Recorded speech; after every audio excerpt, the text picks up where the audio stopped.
বহু তারকারা কিন্তু ঝরে গেছে তাদের ব্যক্তি জীবনের অধপতনের কারণে। আমি কখনোই নেগেটিভ কমেন্ট দেখলে রাগ হওয়া বা মন খারাপ করা এরকম কিছু করি না। টাকার বিনিময়ে নাকি অ্যাওয়ার্ড প্রদান করা হচ্ছে, অ্যাওয়ার্ডের জন্য কিন্তু আমাদেরকে কখনোই টাকা দিতে হয় না। তো আমার যদি মনে হয় যে না এই জায়গাটায় আমার যাওয়া উচিত, তখনই আমি আসলে ইনভাইটেশনটা রিসিভ করি।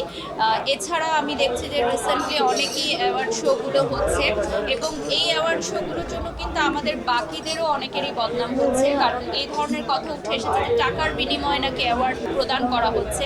কিন্তু আমরা যে সকল মানের অ্যাওয়ার্ড শোগুলোতে আসলে অ্যাটেন্ড করি সেখানে কিন্তু স্পন্সররা আসলে টাকাগুলো উত্তোলনী করেন, কিন্তু অ্যাওয়ার্ডের জন্য কিন্তু আমাদেরকে কখনোই টাকা দিতে হয় না। তো এই মিথ্যা ও ভ্রান্ত ধারণাগুলোর অপপ্রচার হচ্ছে শুধুমাত্র গুটি কয়েক নিম্নমানের অ্যাওয়ার্ড শো এর জন্য। তো আমি ডেফিনেটলি বলবো যে অ্যাওয়ার্ড শোগুলো নামানোর আগে ডেফিনেটলি কিছু অনুমোদন প্রয়োজন।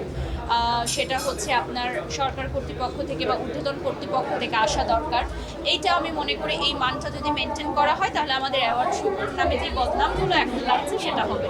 আমার যেহেতু প্রোডাকশন হাউস আছে, তো আমি হয়তো স্টাইলিং বা কোরিওগ্রাফি সেক্টরটায় যেতে চাই। আমি অলরেডি কিছু কাজ করেছি যেগুলো খুব ভালো সাড়া পেয়েছি। যেহেতু আমি দীর্ঘদিন ইন্ডাস্ট্রিতে কাজ করেছি এবং ফ্যাশন আমার একটা পার্ট, কারণ যেহেতু ফ্যাশন নিয়ে আমি কাজ করি, তো দেখা যায় যে সেলিব্রিটিদের স্টাইলিং বা কোরিওগ্রাফিটাও অনেক সময় করা হয়ে থাকে। তো ইন ফিউচার হয়তো আমি সেই সেক্টরে কাজ করতে আগ্রহ প্রকাশ করি। হয়তো অনেক সময় আমার কাছে আমার চোখে আমাকে পারফেক্ট মনে হতে পারে, বাট আরেকজনের মনে হতে পারে যে না হয়তো আজকে বাড়ির সব রেড লিপস্টিক দিলে ভালো লাগতো। সো আমি সেই কমেন্টটাকে অনেক পজিটিভলি নিই যে যাই হোক আমি তো এটা দিলেও হয়তো ভালো লাগতো। আর এখন অডিয়েন্স তো অনেক ফ্যাশন সচেতন। আমি মনে করি যে ম্যাঙ্গো পিপল তারাও আমাদের মতোই অনেক ফ্যাশন সচেতন, তো তাদের কাছ থেকেও আমি শিখি।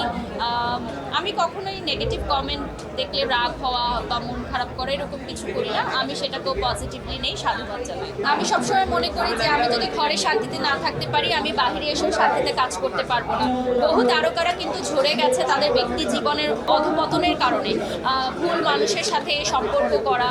এবং আমি বিগত দিনেও দেখেছেন আপনারা যে অনেক সুপারস্টাররাও কিন্তু তাদের ক্যারিয়ারে মানে যে জায়গায় আসলে তারা থাকতে পারতো, কিন্তু তাদের ব্যক্তি পার্সোনাল লাইফের কারণে হয়তো তারা কাজের প্রতি ফোকাস করতে পারেনি। তো আমার মনে হয় যে আমার যখন ব্যক্তি জীবনটা পারফেক্ট থাকবে, আমি যখন ব্যক্তি জীবনে সুখী হব, তখনই আমি মানুষকে কাজ দিয়ে হ্যাপি করতে পারবো। এবং আমার সবসময় মনে হয় যে আমার একজন গাইডলাইন হচ্ছে আমার হাজব্যান্ড। ও আমাকে গাইড করে যে কি করা উচিত কি করা উচিত না, কারণ আমিও অনেক সময় বুঝে উঠতে পারি না।